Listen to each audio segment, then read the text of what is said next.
पुरण होईपर्यंत आपलं पीठ सुद्धा मुरलेलं आहे. आता आपण याला व्यवस्थित मळून घेऊया. फुललेला रवा आणि मैदा छान मिक्स होईल. मऊ असं पीठ मळून घ्यायचं आहे. जेवढं छान पीठ मळलं जाईल तेवढेच आपले धोंडे छान खुसखुशीत होतील. मऊ असं पीठ तयार झालेलं आहे. आता आपण धोंडे बनवायला घेऊया. धोंडे एकसारखे यावे म्हणून आपण एक पिठाचा रोल बनवून घेतला आहे. आता आपण याला सारख्या आकारात कापून घेऊया.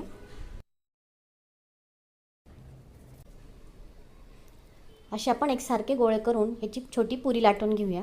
पेढ्याच्या आकारा एवढे आपण सगळे गोळे बनवून घेतले आहेत. आता यांच्या आपण छोट्या पुऱ्या लाटून घेऊया.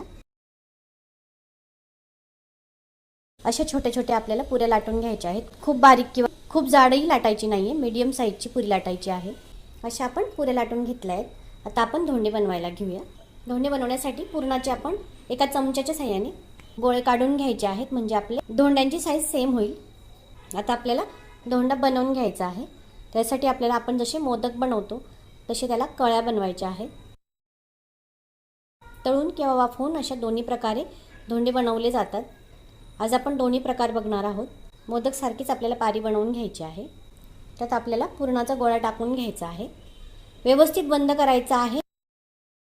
व्यवस्थित बंद केलं की धोंडे आपले तेलात फुटणार नाही.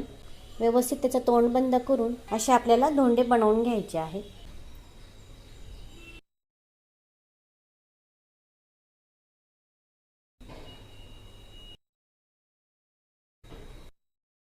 असे आपण धोंडे तयार करून घेतलेले आहेत. उकडून आणि तळून असे दोन प्रकाराने आपण धोंडे बनवणार आहोत. हे तयार केलेले धोंडे आता मी वाफायला ठेवणार आहे. आपण इथे पाण्यात भिजवलेले केसर लावून घेतलेले आहे. यामुळे धोंडे छानही दिसतात आणि चविष्टही लागतात. धोंडे स्टीमरमध्ये वाफायला ठेवूया. तुम्ही हळदीच्या किंवा केळीच्या पानावर पण स्टीम करू शकतात. आता आपण यांना 5 मिनिटं छान वाफवून घेऊया. धोंडे चेक करून घेऊ. छान फुललेले आहेत. धोंडे वाफून तयार झाले आहेत. त्यात आपल्याला पुरणाचा गोळा टाकून घ्यायचा आहे.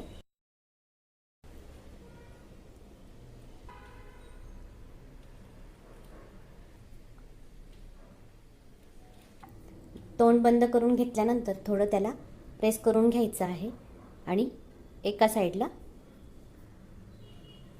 असं पूर्ण प्रेस करायचं आहे, म्हणजे धोंडा फुटत नाही. धोंडा फुटला की तेल खराब होतं. धोंडे फुटू नये म्हणून व्यवस्थित तोंड बंद करायचं आहे. तळण्यासाठी धोंडे तयार आहेत. आता आपण धोंडे तळून घेऊया. तेल गरम झालं आहे. आता आपण सगळे धोंडे तळून घेऊया.